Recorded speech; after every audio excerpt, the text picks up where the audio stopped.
So this video is not a rebuild video. This is more of a what to expect video when you're rebuilding a Saginaw 4-speed, or a 3-speed also. It'll apply to a 3-speed. You expect about the same things. If you need to rebuild one, you can download a lot of information off the internet, of course. I've got, I downloaded some diagrams, printed them out. This is not a real good one right here. It's not real clear, but it works. It helps. The 3-speed the 3-speed diagram I downloaded, and boy, it was really sharp, man. I wish that 4-speed one was this sharp, but it's not. But I did find some other stuff. This is a scan, apparently from an old parts, probably a motor's manual or something like it. This is a really good one right here. You can see how clear that is. That's nice. And we've got, I kind of got a little closer view over here where I printed it out. I needed something up close, to see what I was looking at.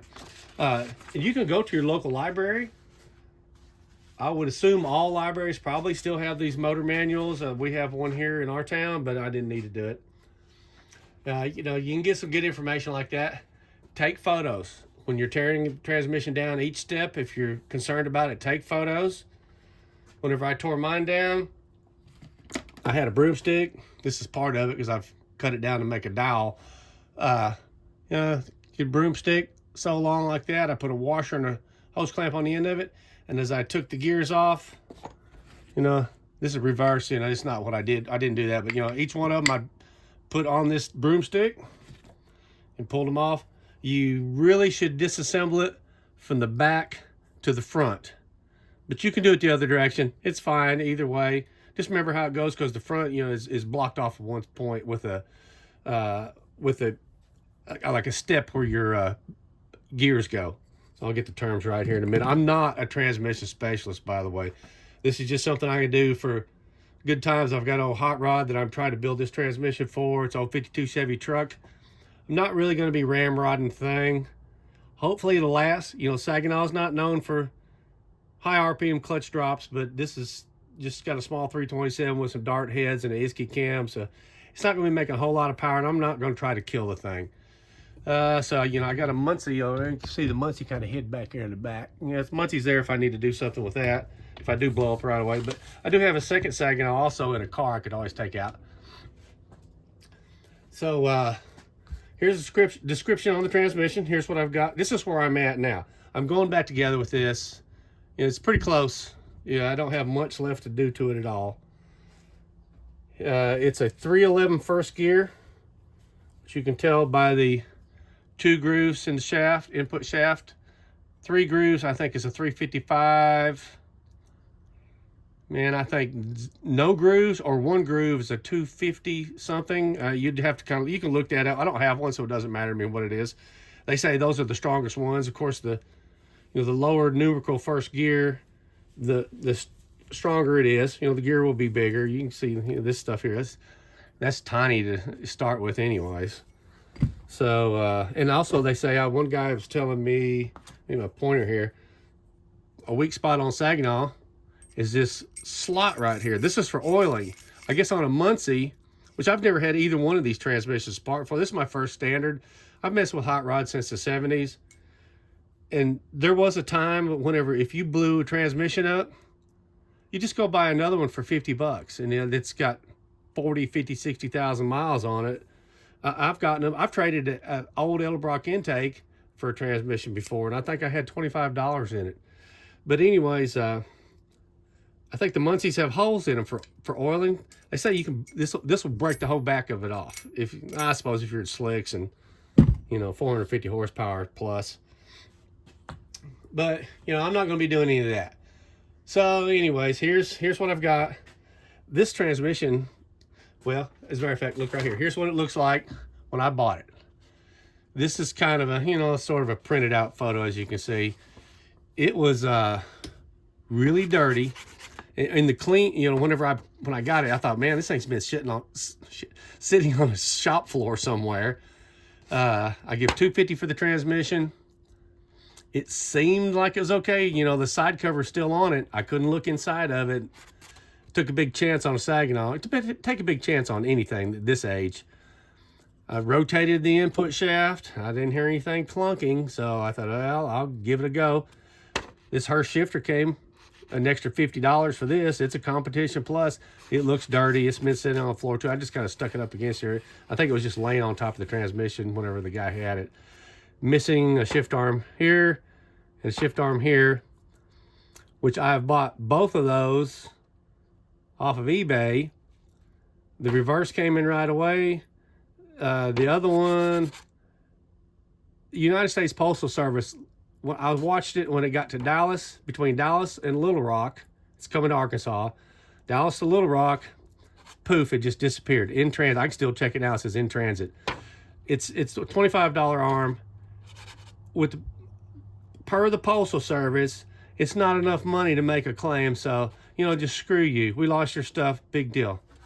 You know, that's the government for you. That's the way they operate. You know, it's just like I said, screw you. So, anyways, I'm starting to get pissed off about that, but we'll be okay. So I'm thinking this transmission was come out of a Monza. First, I thought of Vega because of 311 first gear. Now I'm thinking maybe a Monza, and the reason why is because I did a little more investigating. Actually, if I could find the right manual, I don't know where it's at, and I've looked all over the internet, you can see a VIN right here. That's the last few numbers of VIN. That'll tell me what it came out of. But I haven't found that, and it really doesn't matter. It's not going back in that car anyways. And who builds a period correct Saginaw for restoration? So, anyways, the reason why I think it's a Monza is it has this mount on the back of the tail housing. It says 1970, this is 5, it's a 75. So I think the Monza was the first year to use a torque arm for any GM lineup.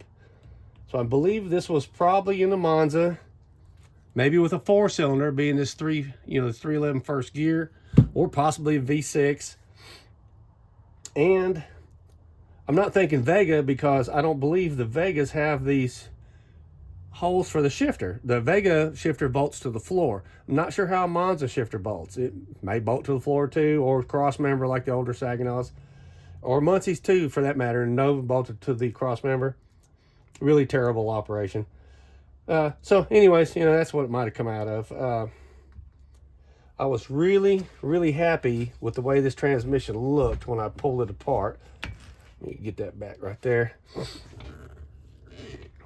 All these gears, let me get my pointer again. All the gears, everything was in really, really good shape. I mean, this thing was in very good condition. Actually, it could have been ran just like it is. My synchro rings that came out of it, here's what they look like. I mean, they're kind of dirty. Let's see if I get right there. They still have points on them. They're not bad looking. I'm saving this stuff, including the input shaft bearings and the cluster shaft bearings, because everything was really good. I mean, this shaft right here is in great shape. And this input shaft, where the input shaft rides, and along with inside the input shaft, that surface right there is perfect. Same way with the cluster gear. Everything was really, really nice. So I couldn't have been happier about that. I could have ran it. I thought about it. After I got done, I was like, man, I should have just went ahead and ran that transmission, the way it looks so good. But it's a good thing I took it apart, and you need to take apart this thing. Anything that's 40 or 50 years old, you need to take apart. Saginaws have a wave washer, and this is still a little bit of a wave left to it, not much. Fits right down in here. Rides against this other hardened washer. Thing's pretty thick. And poof, broke right in the middle. I don't know if that could have been done from somebody with their hand on the shifter, just riding like, get it high gear and just kind of relaxing with the hand on the shifter. That'll wear the heck out of your shifter forks. I have a little wear on the shifter fork. High gear shifter forks, that if I could find one, I'd buy a new one, but It's not terrible. It'll work, and it'll work fine in this old truck I'm putting in. But that's stuff you need to look at. And all the seals were extremely dried out. They just kind of brittle and fell apart. I guess that's what happens when you're not using one, of course. So I got a parts kit. Oh, one thing's important. These pliers. You need to buy these pliers. You can get these off of Amazon for $16. I bought these from O'Reilly's, and I think they were $16 also. You can get it apart without these, but they make your life a lot easier at that price. So, you know, that's that. On my wave washer, let me grab my calipers here. So on the wave washer, this is what you're going to run. This is the tip part of this deal, if you want to call it that.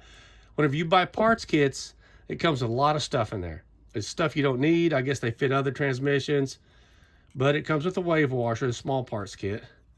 You see there, we're looking at 92.89, and then you can kind of go around it, and it's different thicknesses. But yes, 90. So the one I got, this wave washer in the kit was about, and it was actually this exact same size. I'm surprised at that. It was, I think 10 thousandths thicker, and they made up for it, or maybe 15 thousandths thicker. They made up for it with the thickness of this washer here, this hardened washer that rides, see where all this goes here. It all fits right down in there. So it was 3 thousandths thicker. That's a little bit. I would rather it had been perfect, but you know, it's not a perfect world, and when you're dealing with this kind of stuff, you aren't going to get it perfect. So another thing, this spring clip right here, you can do it like this. This spring clip right here, you have to expand this to get everything out. You open it up, slide the bearing out of it, slide the groove of the bearing out of it, and then you can release it and just shove the whole thing out. Another thing I don't really like is how this has a little bit of movement. You can watch this.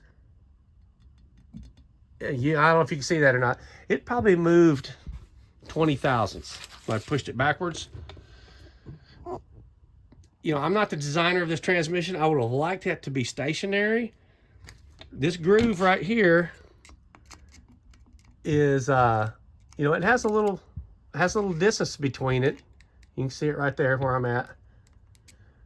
Or this will go back and forth about that much. But I guess this gear will be trying to push itself forward the whole time that you're driving. Of course, because of the thrust, if I can get up there, the thrust is trying to go backwards in the case. So I don't guess it really matters. I mean, it worked. The thing's old as the hills anyways, and it still looks to be really good. So I guess it's going to be fine. So we'll get to the parts that come in the kit. First of all, you get some pretty decent gaskets. You know, these are made in USA. So that might be here or a province in China called USA. I don't know which one. So there's that, and those gaskets, and I'll try not to say there's that too terribly much. You know, I've used about everything out of here. I have, it gives you these small parts kit. This is the used bearings. This is new bearings. I'm saving these for this other transmission. So, you know, I may, hopefully that transmission will be good, but if it's not, I'll have parts. It's still in the car. I don't know what it looks like. So, yeah, and whenever, I was talking about how good this transmission looked. The only thing I didn't like other than that wave washer was the teeth on this reverse gear. Somebody's been doing the quick grind into reverse quick getaways.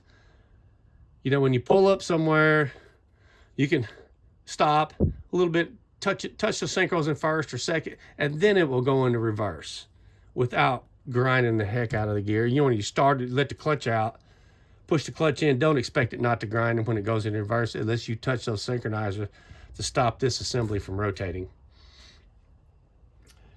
A problem that I ran into, this bearing in the back. Right here, that bearing. I bought the heavy duty bearings. Excuse me. This goldenrod's killing me. I've got allergies and it's blooming hard.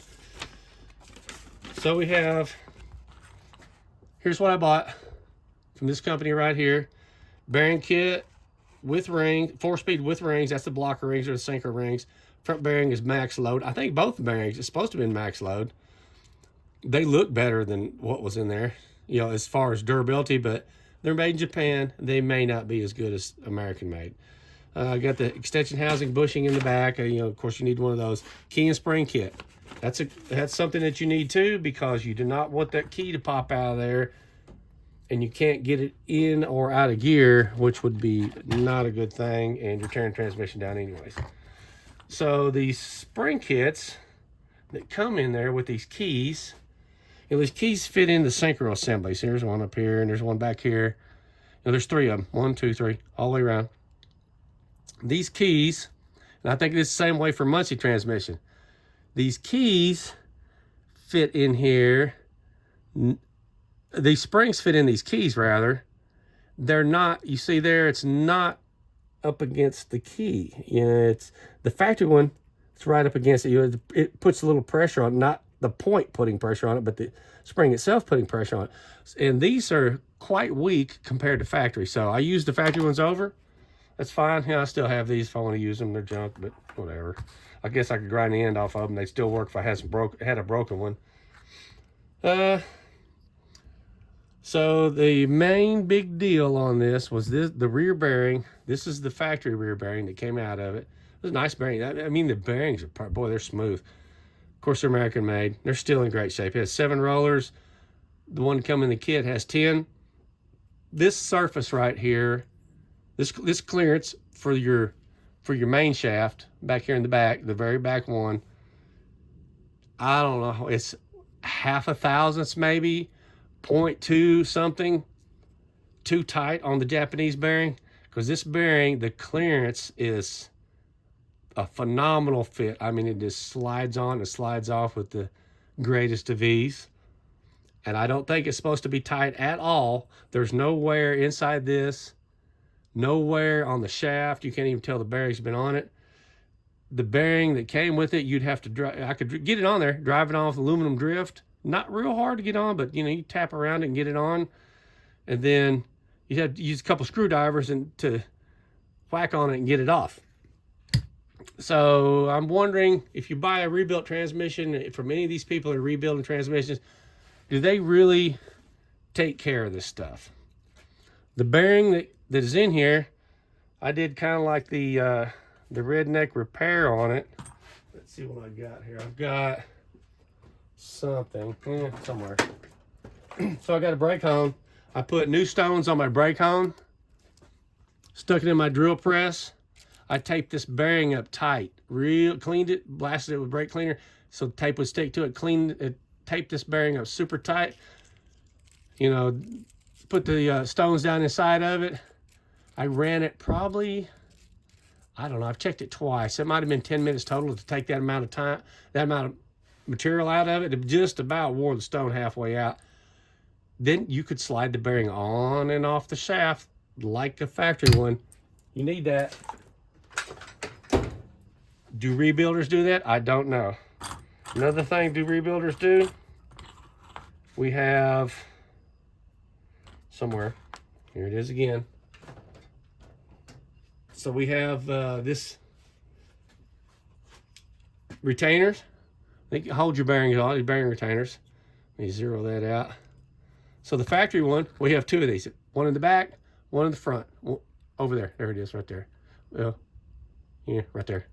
So we have the factory bearing, or bearing retainer, 89.5. You can kind of move it around there and it'll be 91 on that one. We'll move it again, 91, 90, 90. The ones in the kit are 100. Yeah, this is 103. I think my caliper's off now. There we go. A little dirt on it. But anyways, they're 100. So that's kind of a big deal. It's enough to where it doesn't fit. I mean, it was a big job, but you got to do it. I mean, I could have beat them on there, I suppose. You might get that if it was a rebuild taking care of it. Rebuilder. It's just going to make it out of their warranty. But I got a table saw. I took this roll of sandpaper 80 grit I got. I taped all the tips of my fingers up. After they started grinding the ends off of them, I taped them all up.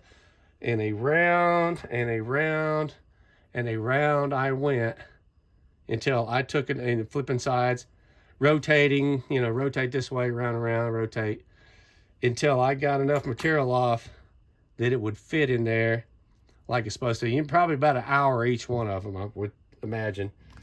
But it fit the bearing correctly. That way the bearing, it wasn't shoving that bearing real tight like it would if you didn't do that. So, you know, that's one thing. Another thing is on this, let me get this off here. Move this a little closer. I'll try to get down there. Oh, there's that beautiful Muncie. I've had that since the 80s. Imagine that. So we have the thrust washers. This is another thing that comes with the parts kits. Something to watch out for. This is what to watch out for video. That's what we'll call it. What to watch out for. Most of them is what to watch out for. It's going to be crappy Chinese parts. So you can go on eBay. Well, I'll go ahead and get to this first. So whenever you buy this stuff, you have these thrust washers that fit between the counter. Oh, there it goes.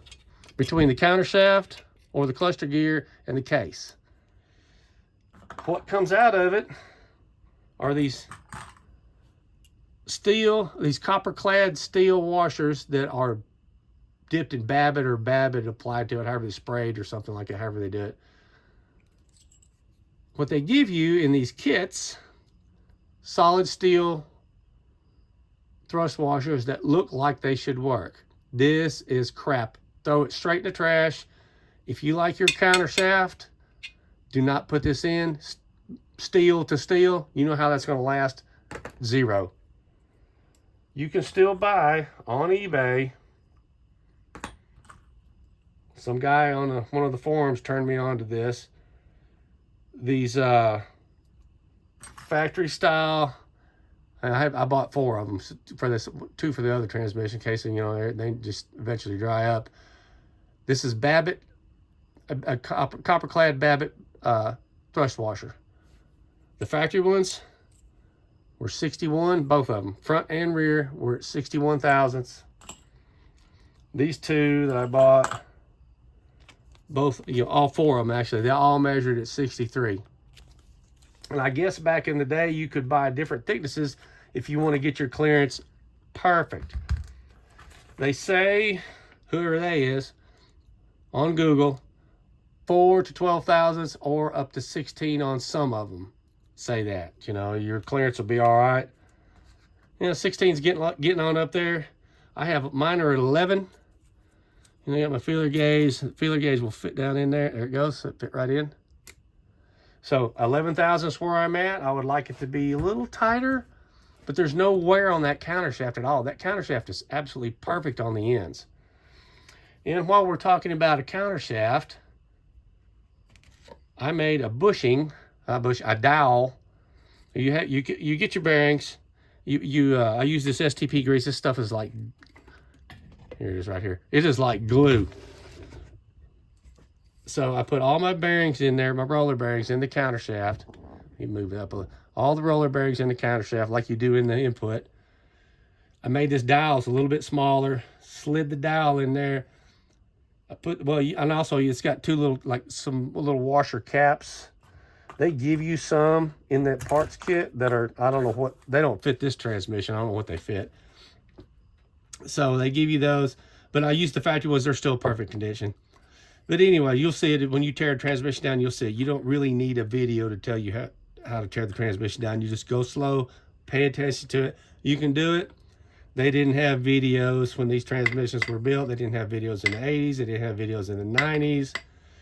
You know, you started in the 2000s. People built thousands of these transmissions without videos. You don't need a video. So anyways, I made this dowel. So turn it up on its side, piece of wood on the back. And of course you've got it in, you're slipping it in this direction. I get it in there, I've basically glued with that STP grease these thrust washers. Turn around here, dropping it. Glue these thrust washers, or stick these thrust washers to the case.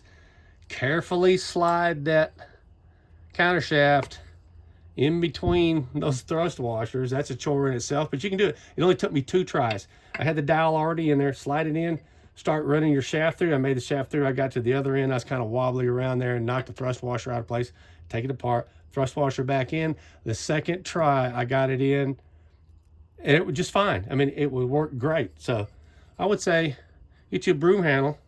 If you got an old broom or a piece of wood or something, you don't have to. I mean, people do it without them all. You can just be really careful and put it in without one. Now, I didn't know any of the guys I knew was building transmissions or doing a hot rod building transmissions. They didn't have a dowel. They didn't have anything to do that with. And it worked fine. So I guess that's that part of it. Oh yeah, on my tail housing, let me turn it over here. On my tail housing, it has a vent in the back, or vent on top of it. This was a plastic vent. It's busted. Somebody run a screw through it that thick, that far down. I don't know how it didn't touch the shaft, but it didn't. They run a screw through there. I guess it was leaking. So I went online, eBay, of course. This is $10. It's a one of those bronze type centered bronze vents.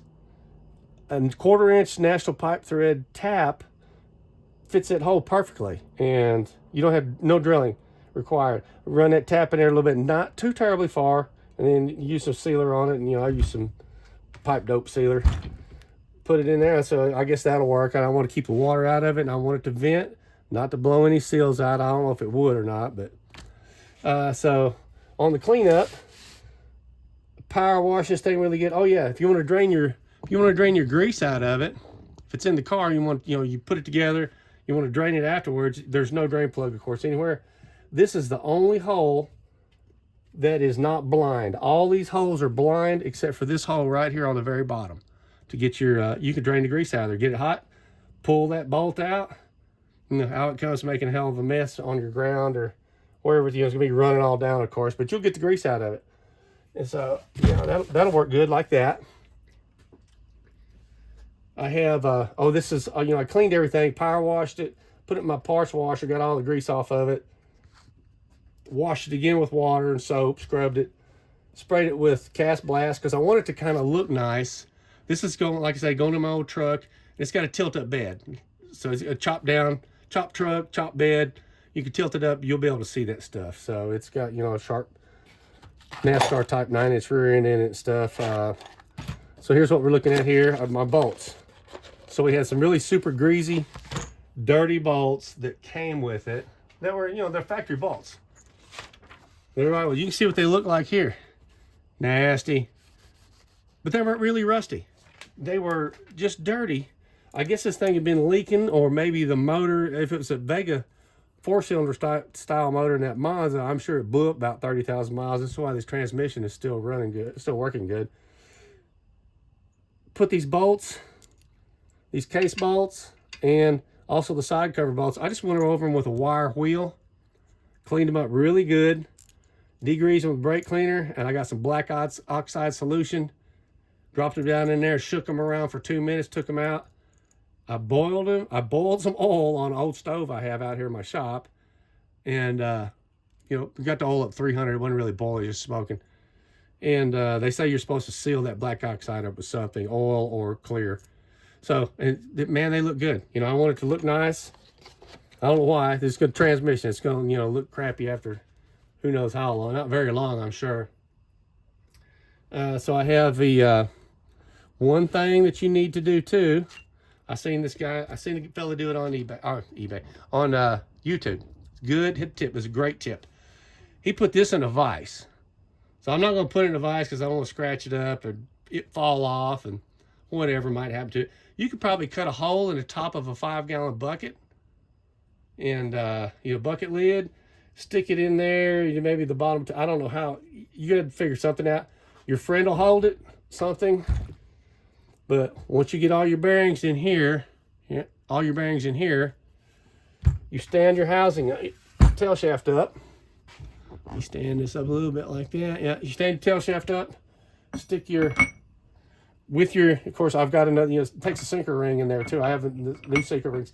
By the way, the sinker rings that came in that kit are very nice. Nice bronze or brass sinker rings. And, but anyways, you set it all together. You either have somebody holding this, or this is in a bucket that won't fall over. You pick this housing up and slowly put the housing, I don't know if I can see you're seeing this or not, slowly put the housing over all your gear assembly, kind of moving it around. You get it on there like you need to. Because you cannot get this in. You cannot get this in the transmission. Well, of course, it's going that direction. There we go. You cannot get it through the front of the transmission housing with the bearing on it. It will not go in there. It will not come out of there unless you take it all apart. So this, you leave this off. You leave the bearing off rather. After you, and you don't forget to do your, your retainer. You turn your or cut your retainer down. If you had a stone, you could probably do it quicker on a stone. But you get it together. It's still standing upright. You slide your bearing over it. Put your retainer on it. And you put your cover on it. Or you throw out bearing rides. And it'll make your life a lot easier. I do believe, I haven't done it yet, but I'm going to say yes. To put this all together, I see one guy do it, and I watched a few YouTube videos. You get good tips off of that. He had, it's the same guy that had it stuck in the vise. He put this stuff in there, set it all down in there with his ring. He's holding his ring up. He's tapping on it and got it in place. Then he whacked the heck out of it and knocked it in place. I thought, I'm not hitting this thing with a hammer, but that fella can do whatever he wants. It might have been a brass hammer. I don't know. Not hurt it a bit. But I got it in there just by, squeezing it. Just shook the thing around a couple times, holding it like that, shaking it. If you can see that or not, but I shook it in place and it snapped, it popped right in there. It took no time to get it in. So, I was pretty happy about that. So I also, I have my $50 shifter. So here's what I got on the shifter. I took this shifter. You can see what the shifter looked like. Been in a grease pit, looks like it to me. It's got these wanky janky arms on it right here that works on a 3-speed or a 4-speed. But it's got the mount holes on the side. So anyways, I took the shifter, it's Hurst Competition Plus, took it completely apart, the springs out of it all the way down to nothing, cleaned it all, bead blasted these arms, not all the way up, just some of the way. The rest of them was really clean, so I just did it enough to where I could also dipped all this stuff in black oxide. I didn't black oxide it all the way. I dipped it to right there on the inside. And the stainless shims that go down in here, that run between them, I mean, they were in great condition. This thing is really good. It's really free. Watched the video where the guy's telling me that or telling us that you're looking at 10 to 15 thousandths clearance in here. Old shifters will get that, which this is old shifter. New shifters won't. You have to tighten them up. He actually makes a thicker shim for that, so you can take up the clearance and make your shifter work better. So he didn't have the shift stop bolts. I got a couple grade 8s just because they're yellow look. I like the look. They're new. So anyways, I also have the dust cover on the bottom was gone. When you can buy a new dust cover, I think it's $9 for this. You have to trim a little bit off each edge. You leave your tab to where it'll still slide up in there, but you have to trim a little bit off because it sticks up too high. When you put it in, it squishes it up. You cannot get your whatever you're using, a screwdriver or your dowel through there to adjust your shifter linkage. So you have to do it like that. Stuff is like glue. You have to do it like that, But anyways, it turns out pretty good. I did the arms also. Bead blasted the arms. And all the hardware and stuff, and black oxided that in a little plastic tub. bought these new plastic bushing kit off of eBay. You can buy bronze bushings. They say they crack. You can buy steel bushings. They are going to wear your shaft out, or wear your arms and wear the holes out in your shifter rods. I don't want that. I'd rather get sloppy and just buy some new ones and put it in. So one last thing before I go. This shift arm. One of my friends told me, so I've heard this before. Of course, it's not perfect. You know, you can see it's got some pitting and stuff in it, but it did not look good at all. Can't tell nothing about the photo. It had a lot of kind of like surface rust and stuff on it. He said, take aluminum foil and clean it with aluminum foil and water. So I just took some aluminum foil, folded it over, give it the old what for, and man, it cleaned up really good. I thought, how did that do that?